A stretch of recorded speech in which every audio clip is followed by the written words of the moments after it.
Friend, स्वागत है एक बार फिर से आपका उड़ान कंपटीशन क्लासेस के ऑफिशियल यूट्यूब चैनल पे। कैसे हैं आप सब और कैसी चल रही है आप सबकी पढ़ाई। उम्मीद है सारे लोगों की पढ़ाई अच्छी चल रही होगी, क्योंकि आए दिनों में जो एग्ज़ाम आने वाले हैं, आई होप कि आप सबके एग्ज़ाम लगे होंगे और हमारी ये शुभकामनाएं हैं कि आप उन एग्ज़ाम में अच्छे से क्रैक करें, अच्छे नंबरों के साथ पास करें और आपको एक अच्छी नौकरी मिले और आप एक अच्छे पद पे पहुँचे। तो चलिए शुरू करते हैं आज का अपना वीडियो। तो हमारा आज का जो वीडियो है वो बहुत ज़्यादा महत्वपूर्ण वीडियो है। देखिए, आज के वीडियो में हम जो डिस्कस करेंगे वो करेंगे वर्ण के बारे में, यानी कि आज हम सारी चीज़ें वर्ण से रिलेटेड पढ़ेंगे, क्योंकि इनसे रिलेटेड 4-5 क्वेश्चन ज़रूर आते हैं जहाँ पे हिंदी आती है। और ज़रूरी नहीं है कि आप एकदम से आ जाए, कहीं कहीं पर से आ रहा, क्योंकि वर्ण का टॉपिक एक बहुत बड़ा सा टॉपिक है। तो चलिए शुरू करते हैं आज का अपना वीडियो। तो वर्ण, ठीक है, वर्ण क्या होती है? वर्ण भाषा की सबसे छोटी इकाई होती है, यानी कि जो वर्ण से छोटी कोई भी इकाई नहीं होती है। तो वर्ण भाषा की सबसे छोटी इकाई होती है जिसके टुकड़े नहीं किए जा सकते, यानी कि इसे हम किसी भी तरीके से विभाजित नहीं कर सकते। जैसे कि आप देख रहे हैं कि छोटा आ, का, गा, वा, तो इनको हम किसी भी तरीके से, यानी कि इनको हम किसी भी तरीके से काट नहीं सकते, छोटा नहीं कर सकते, यानी कि यही हमारे क्या होते हैं, ये हमारे वर्ण होते हैं। तो आई होप आपको वर्ण की डेफिनेशन पता हो गई होगी कि वर्ण भाषा की सबसे छोटी इकाई होती है।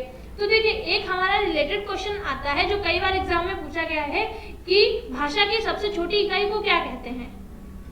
तो अगर यहाँ पे आपको क्वेश्चन, अगर आप वर्ण पढ़ेंगे तभी तो आपको पता चलेगा ना कि भाषा की सबसे छोटी इकाई को आप वर्ण कहते हैं। भाई, जब तक आप पढ़ेंगे नहीं तो आपको कैसे पता चलेगा। तो आप लोग ये चीजें रखें, क्योंकि ये माइनर सी चीजों से रिलेटेड क्वेश्चन भी हमारे पास आ जाते हैं। तो अगर प्रश्न आपके पास आता है भाषा की सब, और कई बार ये आया भी है, कई बार के पुलिस में देखिए, आप टेट में देखिए, सीटेट में देखिए, कई बार में ये प्रश्न आया है कि भाषा की सबसे छोटी इकाई है वो वर्ण होती है। ओके, और फिर वर्ण कितने प्रकार के होते हैं? वर्ण आपके 2 प्रकार के होते हैं। उम्मीद है ये तो आप सबको ही पता होगा, क्योंकि ये चीजें तो हम स्टार्टिंग से पढ़ते हुए आ रहे हैं। कितने प्रकार के, कौन कौन से? 2 प्रकार के होते हैं, और होते हैं स्वर और व्यंजन। तो देखिए, स्वर कितने होते हैं? स्वर होते हैं हमारे पास 11, ठीक है, और व्यंजन होते हैं 33, यानी कि ये टोटल हो गए 44। अब किताब में भी, हर किताब में हमारे वर्णमाला की संख्या 44 लिख के आती है कि वर्णमाला में 44 वर्ण होते हैं, लेकिन ये चीज़ नहीं लिख के आती है कि हमारे वर्णमाला में टोटल जो वर्ण होते हैं वो 52 वर्ण होते हैं। कितने होते हैं? 52 होते हैं। और ये 44 कौन से होते हैं? ये 44 जो है वो मूल शब्द होते हैं, सॉरी मूल वर्ण होते हैं। यानी कि अगर आपका क्वेश्चन आता है कि वर्णमाला में मूल वर्ण कितने हैं, तो क्वेश्चन यहाँ पे, तो आपका आंसर 44 होगा। और यहीं पे अगर आ जाए कि आपके वर्णमाला के टोटल अक्षर कितने होते हैं, तो टोटल आपके 52 होंगे। तो ये सारी चीजें आप लोग ध्यान रखिएगा कि 44 हमारे मूल होते हैं और 52 हमारे टोटल होते हैं। वर्णमाला में टोटल 52 अक्षर होते हैं और हम पढ़ते सिर्फ और सिर्फ 44 अक्षरों को हैं। और बहुत सारी बुक्स में अब 44 ही दिए जाते हैं, 52 नहीं दिए जाते हैं। तो ये सारी चीज़ें आपके लिए जानना बहुत ज़्यादा ज़रूरी होती हैं। अब हम स्वर के बारे में पढ़ेंगे। देखिए, स्वर को आप इंग्लिश में क्या कहते हैं? वोवेल कहते हैं। अगर आप हिंदी में पढ़ रहे हैं तो स्वर कहेंगे, और इंग्लिश में पढ़ रहे हैं तो हम वोवेल कहेंगे, ठीक है। तो अब वोवेल होते क्या हैं?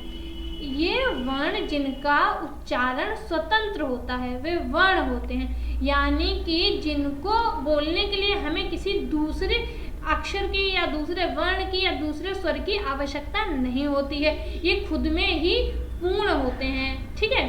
स्वरों का उच्चारण करते समय, यानी कि जब हम स्वरों को बोलते हैं तो हम केवल होठ एवं तालु का उपयोग करते हैं, यानी कि आप होठ का इस्तेमाल करेंगे स्वरों को बोलते समय और तालु। आपको अगर यकीन नहीं हो रहा है तो आप बोल के भी देख सकते हैं, आ ई उ, ये सारी चीज़ें आप बोल के भी देख सकते हैं। और अभी मैंने आपको पीछे बताया था कि हमारी हिंदी भाषा में टोटल स्वर 11 होते हैं। स्वर कितने होते हैं? स्वर 11 होते हैं, ठीक है। ये सारी चीज़ें भी ध्यान रखनी चाहिए, क्योंकि क्वेश्चंस में ये छोटी छोटी चीज़ें भी कभी कभी आ जाती हैं, और ज़रूरी नहीं एक तरीके से आए, ये घुमा के भी आ सकती हैं, क्योंकि एग्जामिनर को बच्चों को घुमाना अच्छे से आता है।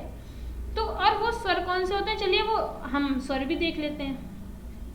वो स्वर हमारे होते हैं अ आ ई उ रे, ए ओ और औ। ये 11 स्वर होते हैं हमारे, ठीक है। उम्मीद है आप सबको ये चीज़ें पता होंगी कि हमारे स्वर कितने होते हैं और कौन कौन से होते हैं, और ये कॉन्सेप्ट यहाँ पे अच्छे से आपको क्लियर हो रहा होगा। अब स्वरों के भेद, कई बार क्वेश्चन में स्वरों के भेद से रिलेटेड भी क्वेश्चन आते हैं, तो आपको पता होना चाहिए स्वरों के भेद मुख्यतः 3 प्रकार के होते हैं। कितने प्रकार के होते हैं? 3 प्रकार के होते हैं। कौन कौन से? ह्रस्व स्वर, दीर्घ स्वर और प्लुत स्वर। अब आप सोच रहे होंगे ये कैसे आप इनको पहचानेंगे कि कौन सा स्वर क्या है।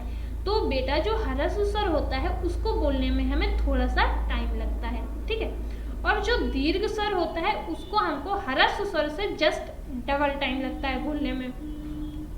और प्लुत स्वर वो होते हैं जो हम आजकल हिंदी में इस्तेमाल नहीं करते हैं। तो चलिए देखते हैं इनकी डेफिनेशन के साथ। पर अगर आपने हमारे चैनल को अभी तक सब्सक्राइब नहीं किया है तो फटाफट से आप हमारे चैनल को सब्सक्राइब कर दीजिए और बेल आइकन को भी प्रेस कर दीजिए ताकि रिलेटेड वीडियो आप तक पहुंचती रहें, आप हमारे वीडियो को सबसे पहले देखें। और आप हमारे वीडियो को भी लाइक कर दीजिए, लाइक करना बिल्कुल भी ना भूलें। अब यहाँ पे आ गया ह्रस्व स्वर। तो ह्रस्व स्वर क्या होता है? ऐसे स्वर जिनके उच्चारण में सबसे कम समय लगता है, यानी कि इनसे कम समय किसी भी स्वर में नहीं लगता है, वे स्वर ह्रस्व स्वर कहलाते हैं, ठीक है। अब सभी स्वरों में 4 ह्रस्व स्वर होते हैं। कितने होते हैं? 4 ह्रस्व स्वर होते हैं। क्वेश्चन आ जाता है कि ह्रस्व स्वर कितने होते हैं, तो आपको पता होना चाहिए कि 4 ह्रस्व स्वर होते हैं। कौन कौन से? देखिए आ ई उ री। देखिए इनको बोलने में आपको कहीं ज्यादा टाइम लगा? नहीं लगता ना, आ ई उ री, ठीक है। और इन्हें मूल स्वर भी कहते हैं। तो क्वेश्चन आ जाता है कि मूल स्वर हम किन स्वरों को कहते हैं, क्वेश्चन आता है ये हमारे एग्जाम में। तो आपको पता होना चाहिए कि मूल स्वर जो हम कहते हैं वो हम ह्रस्व स्वर को ही मूल स्वर भी कहते हैं, ठीक है। उम्मीद है आपको कॉन्सेप्ट बहुत अच्छे से ये समझ में आ रहा होगा, आपके सारे डाउट्स क्लियर हो रहे होंगे। और फिर भी अगर आपको कोई डाउट रह जाता है तो आप हमें कमेंट बॉक्स में लिख सकते हैं, हम नेक्स्ट वीडियो में आपका वो डाउट भी क्लियर कर देंगे, ठीक है।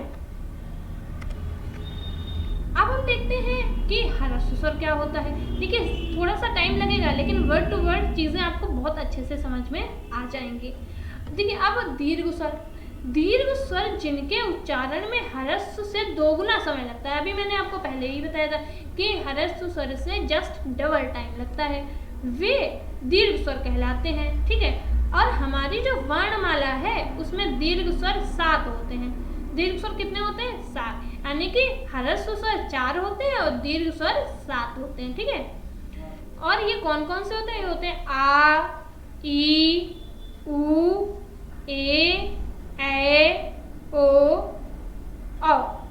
ये 7 स्वर क्या होते हैं? ये दीर्घ स्वर होते हैं। अब इसके बाद हम देखते हैं कि हमारा जो लास्ट है प्लुत स्वर, वो प्लुत स्वर क्या होता है। तो देखिए ऐसे स्वर जिनके उच्चारण में ह्रस्व स्वर से 3 गुना अधिक समय लगता है और दीर्घ स्वर से थोड़ा सा ज्यादा, यानी कि आप कह दीजिए कि ह्रस्व स्वर से जस्ट डबल टाइम लगता है इसका दीर्घ स्वर में, और दीर्घ स्वर से डबल टाइम लगता है आपका प्लुत स्वर को बोलने में, ठीक है। तो ये आपके प्लुत स्वर होते हैं और इनका चिन्ह ये होता है, ये जैसे कि यहाँ पे आप देख रहे हैं ये यस जैसा बना हुआ है, ये हमारा क्या है? ये हमारा प्लुत स्वर का साइन होता है, ठीक है। जैसे कि देखिए राम, ओम। देखिए ये स्वर आपको कहाँ देखने को मिलेंगे? आजकल की हिंदी में क्या ये स्वर आपको देखने को मिलेंगे? बिल्कुल नहीं मिलेंगे, क्योंकि आजकल की हिंदी में हम ये स्वर नहीं इस्तेमाल करते हैं। आजकल की हिंदी बहुत ही इजी तरीके से लिखी जाती है। आप अगर रामायण पढ़ते होंगे या महाभारत पढ़ते होंगे, गीता पढ़ते हैं, जो भी अगर आपने कोई हमारा धार्मिक ग्रंथ पढ़ते हैं तो उसमें आपको इस तरीके के वर्ड ज़्यादा लिखे हुए मिलते हैं। तो आपको पता हो, तो अब आपको पता होगा कि जो रामायण में ऐसे स्वर लिखे होते हैं इन स्वरों को हम प्लुत स्वर बोलते हैं, ठीक है। अब पढ़ते हैं हम व्यंजन के बारे में, क्योंकि अब हमने स्वर पढ़ लिया तो अब हम व्यंजन भी पढ़ेंगे, ठीक है। पर एक चीज बताइए बहुत सारे लोगों को मैंने देखा है कि वो क्या करते हैं, उनके जीवन में बहुत सारी दिक्कतें आ रही हैं, बहुत सारी परेशानियां आ रही हैं, तो वो क्या कहते हैं, क्या भगवान ने सारी परेशानियां मेरे ही हिस्से में लिख दी हैं? तो बेटा नहीं, सारी परेशानियां भगवान ने हमारे हिस्से में नहीं लिखी हैं। देखिए ऐसा होता है, मुश्किलें हमेशा बेहतरीन लोगों के पास आती हैं। और क्योंकि वो क्यों आती हैं? क्योंकि वो लोग उसे बेहतरीन तरीके से अंजाम देना जानते हैं। भाई मुश्किलें हमेशा बेहतरीन लोगों के पास आएंगी, तभी तो वो बेहतरीन तरीके से उसे अंदाज दे पाएंगे, अंदाज उसका वो कर पाएंगे। और अगर आपके पास बार बार मुसीबतें आ रही हैं तो आप घबराइए नहीं। बार बार आप परिश्रम में कहीं ना कहीं अगर कोई कमी रह रही है तो आप बिल्कुल भी नहीं घबराएं, क्योंकि आप मेहनत कर रहे हैं तभी तो कहीं आपको पता चलता, तभी तो आप असफल और सफल हो रहे हैं। अगर आप वो मेहनत नहीं करेंगे तो आपको कैसे पता चलेगा कि आप सफल हो रहे हैं या असफल हो रहे हैं? क्योंकि बैठे बैठे तो कोई चीज़ नहीं पता चल रही। अगर बार बार चीज़ आ रही तो कोई प्रॉब्लम आ रही है, एग्जाम में कोई क्लियर नहीं रहा, तो आप सोचिए आप एक बहुत बेहतरीन पर्सन है, यानी कि भगवान ने आपको चुना है कि अगर आपको कोई समस्या दी है तो आप उसको एक नए तरीके से, नई एनर्जी के साथ, नए उत्साह के साथ उसका सामना कर पाएंगे। क्योंकि अगर आप एक बार कहीं पे असफल हो गए तो फिर वहां पे आप दुगनी मेहनत से लगेंगे। एक बार कहीं पे किसी ने कुछ कह दिया, कुछ काम बिगड़ गया, तो उस काम को करने में आप दुगनी मेहनत लगाएंगे, यानी कि आप एक बहुत ही ज़्यादा बेहतरीन इंसान हैं। इसीलिए आपके पास समस्याएं बार बार आ जाती हैं, वरना जो लोग मुर्दे जैसे पड़े रहते हैं उनके पास कोई समस्या नहीं आती है और उन्हें किसी समस्या का फर्क भी नहीं पड़ता है भाई। तो अब जो काम कर रहा है, जो सक्रिय व्यक्ति है, वही तो समस्याओं का समाधान कर पाएगा। और अगर ऐसा है कि आपके पास आ रही, तो इसका मतलब आप बहुत ज़्यादा बेहतरीन हैं, बहुत ज़्यादा सक्रिय हैं। ठीक है, तो अब हम बढ़ते हैं अपने टॉपिक की तरफ कि हमारा टॉपिक क्या है। हमारा टॉपिक है, अब स्वर के बाद व्यंजन पढ़ेंगे हम। देखिए एक ही वीडियो में आपको स्वर और व्यंजन की सारी डिटेल्स हम दिए दे रहे हैं, बार बार आपको अलग अलग वीडियो देखने की आवश्यकता नहीं पड़ेगी। ठीक है, ऐसे वर्ण जिनका स्वतंत्र उच्चारण नहीं होता है एवं उन्हें बोलने के लिए स्वरों की सहायता लेनी पड़ती है। ठीक है, व्यंजन क्या होते हैं? व्यंजन अकेले कंप्लीट नहीं होते हैं, उनको बोलने के लिए हमें स्वर की आवश्यकता लेनी पड़ती है, तभी वो कंप्लीट हो पाएंगे। बिना स्वर की सहायता से वो कंप्लीट नहीं हो पाएंगे। और वर्णमाला में कुल 33 व्यंजन होते हैं, जैसा कि अभी मैंने पहले आपको बताया भी था कि वर्णमाला में 33 व्यंजन होते हैं। ठीक है, जैसे कि का, चा, टा, पा आदि, ये सारे किसके अंतर्गत आते हैं? ये सारे वर्ण के अंतर्गत आते हैं। जब तक व्यंजनों में स्वर नहीं जुड़ते हैं तब तक उनके नीचे हलंत लगा होता है। जैसे कि यहाँ पे आप देख भी रहे हैं, का, छा, ये यहाँ पे, और जब इनमें एक हलंत लग जाएगा, इनको कंप्लीट, जैसे हमको का को कंप्लीट करना है तो का धन हलंत लगाना ना भूलिएगा, का धन आ बराबर का, यानी कि हम इस तरीके से इनको करेंगे। जब तक हम ये स्वर नहीं इनके नीचे लगाएंगे तब तक इनके नीचे हमको हलंत लगाना पड़ेगा, और अगर हलंत लगा हुआ है तो इसका मतलब वो स्वर आधा गिना जाता है, वो कंप्लीट नहीं होता है। ठीक है, और कितनी संख्या होती है हमारी? 33 संख्या होती है। स्वर कितने होते हैं? स्वर 11 होते हैं, और टोटल ये 44 हुए। तो ये 44 क्या हुए? ये हमारे मूल शब्द हुए। कौन सा शब्द? मूल शब्द। और टोटल शब्द कितने होते हैं? टोटल वर्णमाला के अक्षर 52 होते हैं। कितने होते हैं? 52 होते हैं। अब व्यंजन के भेद, तो व्यंजन के भेद 3 प्रकार के होते हैं। कौन कौन से? स्पर्श व्यंजन, अंतस्थ व्यंजन और ऊष्म व्यंजन। ये हमारे व्यंजन 3 प्रकार के होते हैं। अब हम इनको देखते हैं कि ये डिटेल में हमारे क्या होंगे, तो अब इनको हम डिटेल के साथ देखते हैं। ठीक है, तो स्पर्श व्यंजन, स्पर्श का मतलब होता है छूना। ये तो आप सबको ही पता होगा ना, स्पर्श का अर्थ तो छूना होता है। ऐसे व्यंजन जिनका उच्चारण करते समय, यानी कि जब आप उनको बोल रहे हैं तब जीभ, कंठ, तालु, मूर्धा, दांत एवं होठ का स्पर्श करते हैं। तब क्या होता है, जब जीभ जब आप व्यंजन, स्पर्श व्यंजन को बोलते हैं तो जो आपकी जीभ है वो आपके कंठ को, तालु को, मूर्धा को, दांत को, होठ को, सबको स्पर्श करेगी।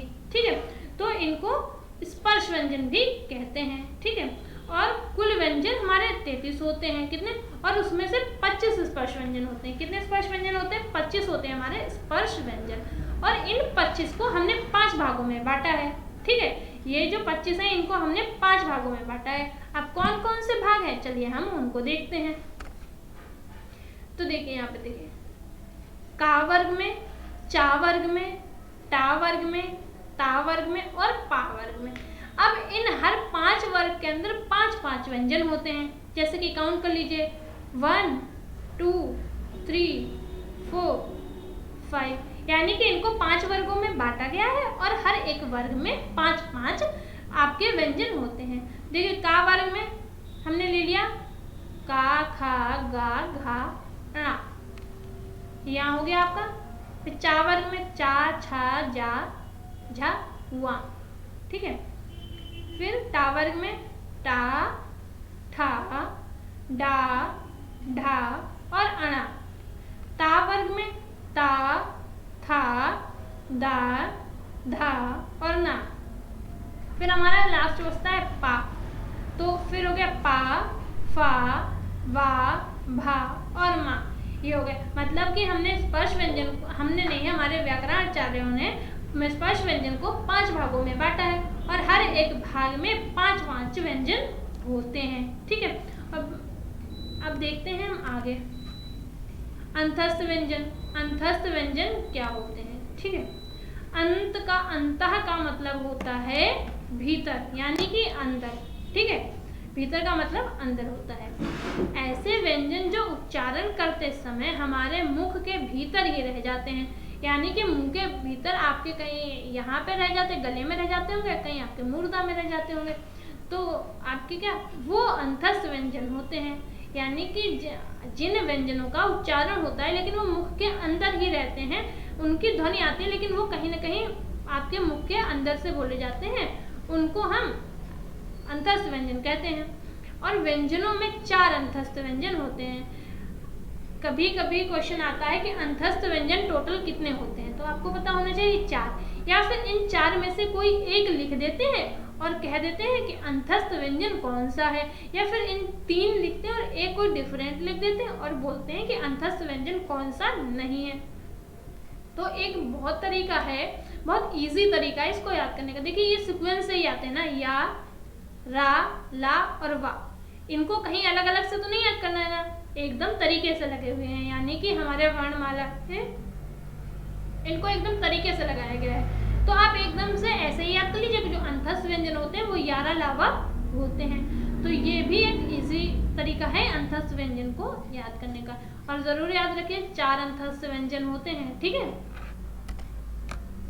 ऊष्म व्यंजन, और ऊष्म व्यंजन भी याद करना बहुत इजी है। ऊष्म व्यंजन 4 होते हैं और चारों सुकन से लगे हुए होते हैं। कौन से? शा, शा, सा और हा, यानी कि शाशा शाहा, ये 4 ऊष्म व्यंजन होते हैं, ठीक है। अब बढ़ते हैं नेक्स्ट आगे। अब यहाँ पे बात करेंगे हम संयुक्त व्यंजन के बारे में कि संयुक्त व्यंजन क्या होते हैं। वैसे तो आप सबको पता ही होगा कि संयुक्त व्यंजन क्या होते हैं। देखिए ऐसे व्यंजन जो 2 या 2 से अधिक व्यंजनों के मेल से बनते हैं वे संयुक्त व्यंजन कहलाते हैं। देखिए हमारे वर्णमाला में 4 व्यंजन ऐसे हैं जो दूसरों की मदद से बनते हैं, यानी कि वो उनके लिए या तो 2 वो लगाने पड़ते हैं अक्षर, या तो फिर 2 से ज़्यादा व्यंजन हमें उसमें लगाने पड़ते, तब जाकर वो कंप्लीट हो पाते हैं। और जब देखिए जब हम कई चीज़ों को आपस में मिलाएंगे तो फिर वो कहते हैं ना, जब कई चीज़ें आपस में मिलती हैं तो वो संयुक्त होती हैं, यानी कि एक साथ होती हैं, और एक साथ को हम संयुक्त भी बोलते हैं। तो यही एक ईजी तरीका भी है कि संयुक्त व्यंजन यानी कि वो व्यंजन जिनको हम 2 या 2 से ज़्यादा व्यंजनों को मिला करके बनाते हैं, और वो भी हमारे वर्णमाला में सिर्फ 4 व्यंजन हैं। कौन कौन से? छ, त्र, ज्ञ और श्रा, ठीक है। छत्रज्ञ और श्रा ये भी आपके एक तरीके से सीक्वेंस में ही लगे हुए हैं, क्योंकि ये जो श्रा है, अब आप कुछ लोग कह सकते हैं कि ये एक सीक्वेंस में कैसे लगे हैं मैम, मुझे तो नहीं दिखते हैं। तो बेटा जहाँ पे 52 के 52 अक्षर लिखे होते हैं वहाँ पे जो ये आपका श्रा है वो ज्ञ के बाद में ही लिखा होता है। तो देख लीजिए कि कौन कौन से व्यंजन हमारे हैं जो 2 या 2 से ज़्यादा अक्षरों से बन रहे हैं। तो हम पहले छा देखते हैं, ठीक है। जो हमारे 4 हैं उनको देखते हैं। का हलंत के साथ में है, यहाँ पे धन शाह है, धन आ है, तब ये हमारा क्या बना? छा से छत्री, यानी कि यहाँ पे छा बना। और इससे बनने वाले कुछ शब्द देखते हैं। इससे बनने वाले कुछ शब्द हैं रक्षक और भक्षक। ठीक है, जब हम भक्षक बोलते हैं तो कहीं ना कहीं हमको लगता है शायद हम बीच में का भी बोल रहे हैं। का हम क्यों बोल रहे हैं? क्योंकि इस शा को बनाने में हमने सबसे पहले का व्यंजन को ही लिया था, वो भी हलंत के साथ में, यानी कि आधे का को। ठीक है, फिर त्र देखते हैं, ता हलंत के साथ में, यानी कि आधा ता है। रा हलंत के साथ में, यानी कि ये भी आधा है। और ये आपका स्वर आ, तो इससे क्या बन गया? इससे बन गया आपका त्र। और इससे बनने वाले शब्द होते हैं पत्रिका, सर्वज्ञ, सर्वत्र। ठीक है, ज्ञा, तो ज्ञा के लिए हमको आवश्यकता पड़ती है जा हलंत के साथ में, वहां और आ स्वर।